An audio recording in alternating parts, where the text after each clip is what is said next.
안녕하세요. 결혼한 지 2년 된 30대 초반의 여자입니다. 사연을 들을 때마다 설마 이런 일이 정말로 있겠어? 그런 생각을 했었는데 제가 사연의 주인공이 될 줄은 상상도 못했습니다. 지금도 실감이 나질 않네요. 저희 부부한테도 애가 있었다면 이혼은 피할 수 있었을까요? 무슨 일만 있으면 애가 없어서 그렇다면 애를 낳으라던 사람들에게 묻고 싶습니다. 이혼을 해야 할 상황인데 애 때문에 어쩔 수 없이 참고 살면 똑똑한 여자인가요? 아니면 거지같이 살게 될지라도 남편과 이혼하고 애를 데리고 나와 살아야 하나요? 하긴 제가 이런 고민은 뭐하러 하나요? 저는 어차피 애도 없고 이러나 저러나 이미 이혼했으니까 아무래도 상관없지요. 제가 이혼하게 된 건 시어머니 때문입니다. 신우도 원인이라면 원인이고요. 하지만 가장 큰 원인은 아무리 부정하려 해봐도 결국은 남편이었네요. 남편이 처음부터 저를 속이지 않았더라면, 더 늦기 전에 남편으로서 자기 역할만이라도 똑바로 해줬더라면, 저와 어머님 사이에서 중심만 잘 잡아줬더라면, 정말이지 뭐라도 좀 저를 위해 노력하는 모습을 보여줬다면 제가 이렇게 이혼까지 생각하지는 않았을 거예요. 살다 보면 다 지나갈 일이다. 그렇게 생각하고 참았을 겁니다. 제 성격이 원래 긍정적이라서 매사 좋은 게 좋은 거라고 생각하려는 편이거든요. 그리고 또 인생이란 게 당장 해결되지 않으면 큰일 날 것 같은 것들도 나중에 돌아보면 별일 아니었고 그렇잖아요. 지인의 소개로 4살 연상의 남편을 만났어요. 남편은 회사를 다니는 평범한 직장인이었고 저는 복지센터에서 일하는 공무원이었습니다. 둘 다 홍기가 찬 30대였기 때문에 처음부터 가벼운 연애 상대가 아닌 결혼을 전제로 한 진지한 만남이었어요. 만나보니까 성격도 제법 잘 맞고 말도 잘 통하더라고요. 양가의 축복 아래 사귄 지 1년 만에 결혼하게 되었습니다.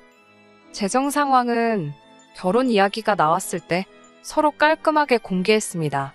남편은 모아둔 돈은 한 7천 정도 있었고 연봉은 5천대로 이것저것 빼고 나면 실제로는 350에서 400 사이 왔다 갔다 한다고 했어요. 저는 대학교 졸업 후 직장 생활을 4년 정도 하다가 얼마 전 공무원으로 방향을 틀었기 때문에 모아둔 돈은 4천 정도 있었습니다. 거기에 친정에서 결혼한다고 하니까 5천을 보태주셨어요. 그리고 아시다시피 공무원이 워낙 박봉이라서 실수령액은 남편의 반 정도밖에 안 됩니다. 그래도 계산해보면 남편한테 처지는 상황은 아니었어요. 시댁이 아무런 도움도 안 주셨거든요. 대신 저도 예단은 안 했습니다. 아무튼 남편 돈에 제가 모은 돈 그리고 친정 부모님이 보태주신 돈까지 합해서 집뿐만 아니라 결혼하고 혼수까지 해결하니까 엄청 빠듯했어요. 그래도 대출 안 받고 시작하려고 정말 애를 많이 썼습니다. 취향보다는 가격을 따져가면서 알뜰살뜰하게 시작했어요. 이렇게 하면 좋은 날이 더 빨리 올 줄 알았지요. 그런데 결혼한 지 2년 만에 이혼이라니 씁쓸하고 착잡한 심정입니다. 많은 젊은 부부들처럼 저희도 신혼생활을 1, 2년 정도 즐긴 후에 아이를 가지려고 했어요. 적어도 저는 그렇게 생각했어요. 공무원 된 지 얼마 되지도 않았는데 출산휴가에 육아휴직 쓰는 것도 좀 눈치 보여서 3년차 혹은 그 이상 되면 써야겠다는 계산도 있었고요. 그런데 결혼식을 올리고 얼마 지나지 않아서부터 어머님께서 시도 때도 없이 아이는 언제 가질 거냐고 물어보셨습니다. 처음에는 솔직히 말씀드렸지요. 1, 2년 후로 생각하고 있다고요. 그러자 어머님께서는 여자 나이가 많으면 건강한 애를 못 낳는다며 하루라도 빨리 가지라고 성하셨습니다. 제 나이 만으로 30이었고 남편은 만으로 34이었어요. 그런데도 자꾸 제 나이를 가지고 그런 식으로 말씀하셨기에 스트레스가 이만저만이 아니었습니다. 결국 계획을 수정해서 생기는 대로 낳아야겠다고 생각했어요. 직장에서 눈치를 봐야 할 걸 생각하면 걱정이 앞섰지만 이때만 해도 이렇게 하는 게 자식된 도리라고 믿었습니다. 사실 계획을 수정하기 전에 처음에는 남편에게 도움을 요청했어요. 어머님께 잘 좀 말씀드려달라고요. 하지만 남편은 저더러 적당히 맞춰주고 말라더군요. 설득해볼게요. 노력해볼게요. 그러면서 살살 어머님을 구슬리라고요. 하지만 애석하게도 저는 그런 넉살도 애교도 없는 사람입니다. 낯도 가리고요. 무엇보다도 어른한테 이렇게 표현해도 될지 모르겠지만 어머님은 말씀하실 때 생각을 안 하시는 분 같습니다. 상대 기분은 안중에도 없으시고 당신이 하고 싶은 말은 어떻게든 다 하셔야 직성이 풀리시는 분이에요. 그런 어머님께 말 그대로 해해거리라니 저에게는 너무 힘든 일이었어요. 게다가 남편은 아이를 만드는 데 있어서 그다지 협조적이지 않았습니다. 심지어 어떨 때는 잠자리를 해야 하는 날인데도 피할 때도 있었어요. 그런 일들이 반복되다 보니 별의별 생각이 다 들더라고요. 밖에 여자가 생긴 건지 아니면 어디 숨겨놓은 애라도 있는 건지. 하지만 이게 제가 남편과 이혼을 결심하게 된 결정적인 이유는 아닙니다. 사건이 터진 날은 어머님 생신이었어요. 원래는 축하도 드릴 겸 외식을 하기로 되어 있었습니다. 그런데 어머님께서 갑자기 밖에 나갈 기분이 아니라면서 모두 집으로 모이라고 하셨어요. 약속 시간까지는 1시간도 남지 않은 상황이었기에 당황스러웠지만 별 수 없었지요. 그렇게 시댁에 도착하니 어머님께서 갑자기 저더러 솜씨 발휘를 해보라 하더군요. 솜씨발이나마나 냉장고에 뭐가 있어야 해보지 않겠어요? 냉장고에는 묵힌 건지 섞인 건지 알 수 없는 장아찌와 나물 반찬만 넘쳐나고 있었습니다. 그러다 냉장고 구석에서 두부 한 모를 찾아서 두부조림을 하고 냉동고에서 얼어있던 갈치 몇 토막과 고등어를 찾아 구웠습니다. 미역은 찾았는데 소고기는 안 보이더라고요. 남편에게 미역국 좀 끓이게 가서 소고기 좀 사오라니까 귀찮다며 대충 하랍니다. 신우도 그냥 조미료 한 스푼 더 넣으라고 그러면 소고기 넣고 끓인 거랑 똑같은 맛이 난답니다. 저는 속으로 무슨 자식들이 이 모양인가. 시어머니도 복도 지지리도 없네. 그런 생각을 했어요. 식사 준비를 마치고 이제 상을 차리려고 하는데 시어머니가 아직도 멀었냐며 소리를 치셨습니다. 안방 앞에서 거의 다 됐다고 말씀드리고는 돌아서는데 들릴 듯 말 듯한 목소리로 뭐라 하시더라고요. 느려 터졌다는 뭐 그런 이야기를 하시는 걸 보니 왠지 저 들으라고 하시는 소리 같았어요. 그 순간 짜증이 확 밀려오더라고요. 왜 나만 이렇게 땀을 뻘뻘 흘리고 있는 거지 싶어서요. 솔직한 말로 어머님이랑 저랑 무슨 사이인가요? 남편만 없으면 남이나 마찬가지잖아요. 그런데 정작 어머님 배 아파 낳은 자식들은 가만히 있고 저만 왜 이러고 있나 싶더라고요. 하물며 신우 남편도 아무 일도 안 하고 있었는데 말이에요. 생각할수록 울컥하고 목구멍으로 뭔가 차오르는 기분이었어요. 괜히 눈도 시큰거리는 것 같고. 저는 하던 일을 멈추고 거실로 나가 남편한테 잠깐 부엌으로 가자고 했습니다. 남편은 신나게 낄낄거리면서 TV를 보다가 아쉬워하면서 무슨 일이냐며 저를 따라왔어요. 제가 남편더러 내가 음식은 다 했으니까 상 차리는 건 직접 하라고 했습니다. 그러자 시작한 사람이 끝을 내는 게 낫지 않냐. 시어머니 생일상은 원래 며느리가 챙기는 거다와 같은 근거 없는 헛소리를 하더라고요. 떠드는 남편 앞에서 저는 앞치마랑 고무장갑을 벗어놓고 창고로 쓰이는 작은 방으로 들어갔습니다. TV 소리도 듣기 싫고 시댁 식구들 그림자도 보기 싫어서요. 남편더러 준비 다 되면 부르러 오라고 했습니다. 그러자 어머님이 저를 뒤따라 오셔서는 저더러 뭐 하자는 거냐고 물으시더라고요. 그래서 남편에게 어머니 생신상을 차려볼 수 있는 기회를 양보했다니까 세상이 말세랍니다. 아들이 어머니 생일상 차려주는 게 말세냐고 되물으니까 됐답니다. 저랑 말도 하기 싫으시대요. 치사하고 더러워서 제가 만든 음식은 안 드신답니다. 그래서 마음대로 하시라고 했어요. 안 드시긴 뭘 안 드시나요? 밥 한 술에 싫은 소리 한마디씩 반참 삼아가며 맛있게 드시던걸요. 오히려 저야말로 밥맛이 뚝 떨어져서 몇 숟갈 뜨다 말았습니다. 식사를 마친 뒤 과일을 먹자며 거실에 모여 앉았는데 뜬금없이 아이 이야기가 나왔습니다. 어머님은 왜 애가 안 생기냐면서 저희더러 거시기는 하냐고 물으시는데 어찌나 민망하고 그런 질문을 받는 제 입장이 청승맞던지요. 그 자리에는 참고로 남편보다 2살 많은 신우와 신우 남편도 있었습니다. 이럴 때 남편이 나서서 저를 대신에 한마디라도 해주면 좋을 텐데 남편은 꿀먹은 모마냥 입을 딱 다물고 먼 산만 바라보고 있더라고요. 제가 왜 그런 이야기를 이런 자리에서 하시냐니까 쪽팔린 줄은 아냐고 그러십니다. 어머님은 여자가 남편 하나 못 잡아뜨리냐며 저더러 마누라로서 직무유기랍니다. 그러다 남편이 바람나도 저는 할 말이 없다고요. 그런 소리를 듣는데 솔직히 제정신일 여자가 몇이나 될까요? 손발이 부들부들 떨리더라고요. 정말이지 신우 남편 앞에서 진짜 못 보일 꼴 보일까 싶어서 먼저 가보겠다 하고 일어섰습니다. 뒤도 안 돌아보고 나오는데 남편이 그러고 가면 어떡하냐며 저를 잡더라고요. 제 뒤통수에다 대고 어머님께서 며느리가 당신을 무시한다며 아까부터 제가 삐딱선을 타는 것 같더니 저것 보라고 시애미 알기를 뭐같이 안다며 나오지도 않는 눈물을 쥐어짜내는 생쇼를 하고 계시더군요. 그제서야 이 집구석에서 내가 뭘 하고 있는 건가 정신이 번쩍 들었습니다.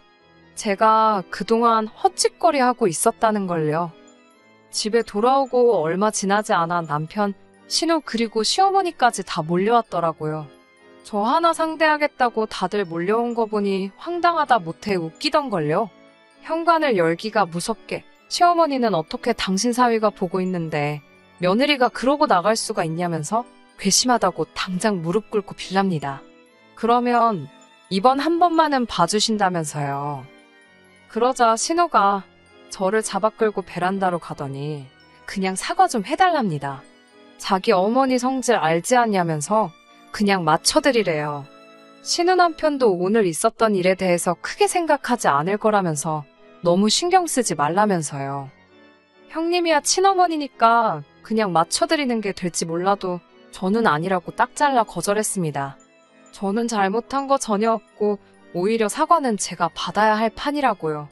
나이 드신 어머님한테 무릎 꿇으란 소리는 안 하겠지만 저도 이번만큼은 제대로 된 사과를 받아야겠다고 했습니다.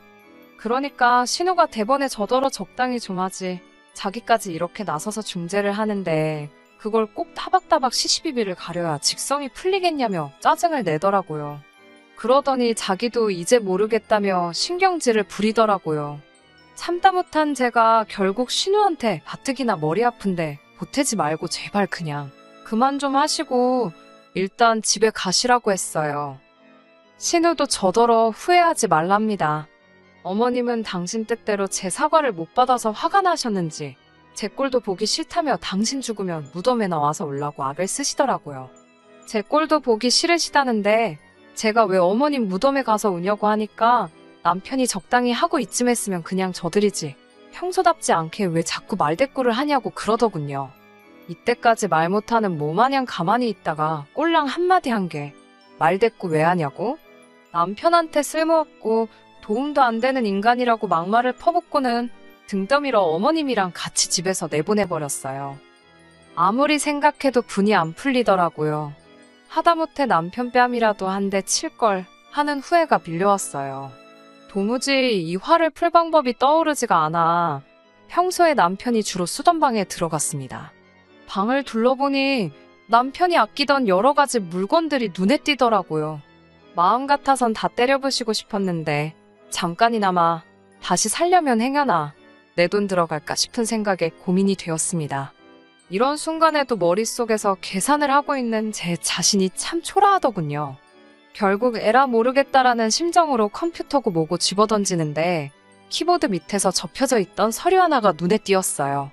중요한 서류라서 숨겨둔 것 같더군요. 그 서류를 열어보고 정말이지 다리에 힘이 풀려서 주저앉고 말았습니다.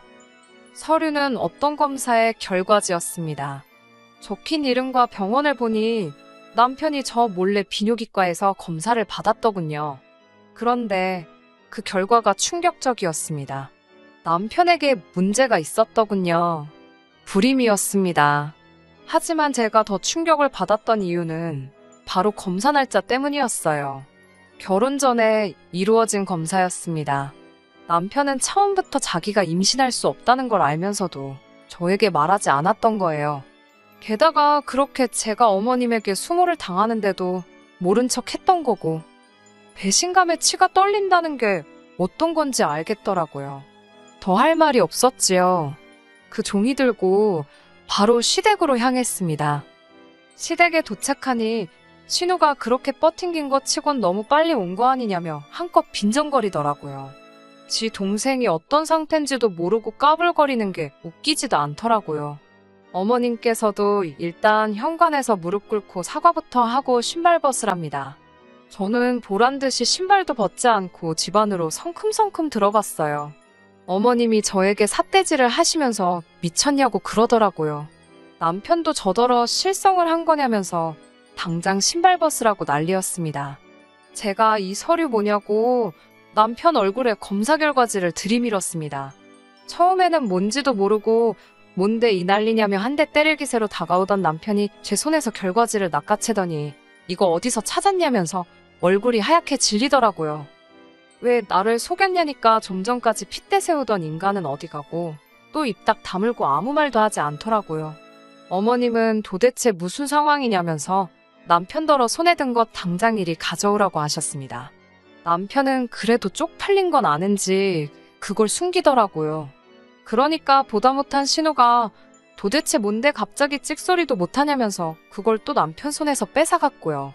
평소에도 눈이 나빠서 돋보기 같은 걸 쓰고 다니는 신우가 자기 눈을 못 믿겠다는 듯 몇 번이고 돋보기를 섰다 벗었다 하면서 결과지를 들여다보더니 이거 진짜냐고 남편한테 물었어요. 남편은 말없이 고개만 끄덕이고요. 신우가 미쳤다고 숨길 걸 숨겨야지 제정신이냐며 남편 등짝을 몇 번이고 내려치더라고요. 그때 어머님께서 답답해 죽는 꼴 보려고 하냐면서 빨리 말 안 할 거냐고 다시 한번 소리를 치셨습니다. 그제서야 남편이 사실은 자기가 불임이라면서 어머님한테 죄송하다고 그러더라고요. 어떻게 말을 꺼내야 할지 몰라서 하루 이틀 미루다가 보니까 어느새 결혼식장이었다면서요. 어머님은 그럴 리가 없다면서 제가 다 조작한 거랍니다. 남편이 자기 입으로 자기가 불임이 맞다고 하는데도 조용히 하라면서 이게 다 제가 남편을 조종하고 있는 거라며 말도 안 된답니다. 우리 집 3대 독자가 불임일 리가 없다면서요. 아니 요즘 같은 세상에도 몇 대 독자를 따지나요? 아무튼 저는 남편에게 이혼하자고 했습니다. 불임 사실을 숨기다니 게다가 어머님의 폭언까지 이건 명백히 사기 결혼이고 이혼 사유가 충분하다고요. 그러자 남편이 저를 사랑하는 그 마음만큼은 진심이었답니다. 언젠가는 꼭 고백하려고 했다면서 이제 모두가 알게 되었으니 입양도 생각해볼 수 있지 않겠냐면서 같이 노력해보자고 하더군요. 사람이 뻔뻔해도 정도가 있지. 뚫린 입이라고 아무 말이나 떠드는구나 싶은 게 가관이었어요. 어머님은 그제서야 저더러 그동안 당신이 말을 심하게 했다면 미안하다면서 나중에 저도 자식 낳아보면 알 거랍니다. 부모 마음이 다 그렇대요. 도대체 무슨 말씀을 하시는 건지 지금 저더러 어디 가서 하나 낳아보라는 말씀이냐고 빈정거렸습니다. 아무래도 그동안 당한 게 쌓여있다 보니 말 한마디도 곱게 안 나가더라고요. 어머님도 그제서야 아차 싶으셨는지 한숨만 푹푹 내쉬더라고요. 이후로 남편이 매달리고 어머님이랑 신우가 절 설득하려고 어설프게 친한 척하고 그러는 일도 있긴 했지만 결과적으로 이혼했습니다. 결혼 생활이 길지 않았던 탓에 위자료는 2천만 원을 받았네요. 그동안 받았던 정신적 고통에 비하면 너무나 부족한 금액이었지만 지금이라도 진흙탕에서 발 뺐다 생각하면 다행이다 싶어요. 그런데 얼마 뒤 신우 남편에게서 연락이 왔습니다. 너무 뜬금없는 연락이라서 받을까 말까 고민하다 받았어요. 그런데 그쪽도 이혼 소송을 시작했다면서 저에게 몇 가지 질문이 있어서 전화를 했다고 하더라고요. 무슨 일인가 하니 신우 남편이 제 상황을 보고는 뭔가 기분이 찜찜하더랍니다. 신우네는 결혼한 지 5년이 넘어가는데도 애가 안 생기고 있었거든요. 그런데 신우 남편은 부모가 없어요. 한마디로 신우는 시댁이 없고 그 말인즉슨 신우한테 애 가지라고 구박하는 사람이 없었다는 거지요.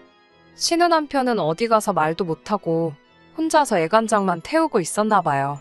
그러다 결국 저희 상황을 보고는 이대로는 안 되겠다 싶어서 방강제로 신우를 병원에 데려가 같이 검사를 받았대요.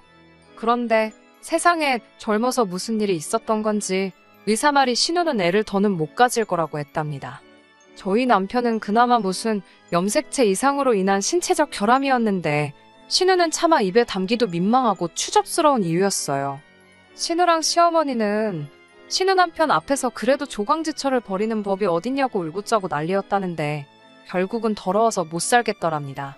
그래서 이혼한다고 푸념을 눌어놓더라고요. 정말이지 살다 보니까 별일을 다 겪고 별꼴을 다 봅니다.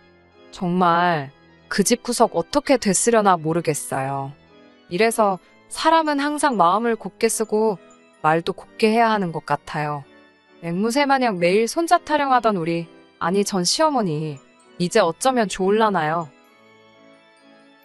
끝까지 들어주셔서 감사합니다. 오늘의 사연은 여기까지입니다. 구독과 좋아요, 알람 설정 부탁드리고 더 좋은 사연으로 다시 찾아뵙겠습니다. 감사합니다.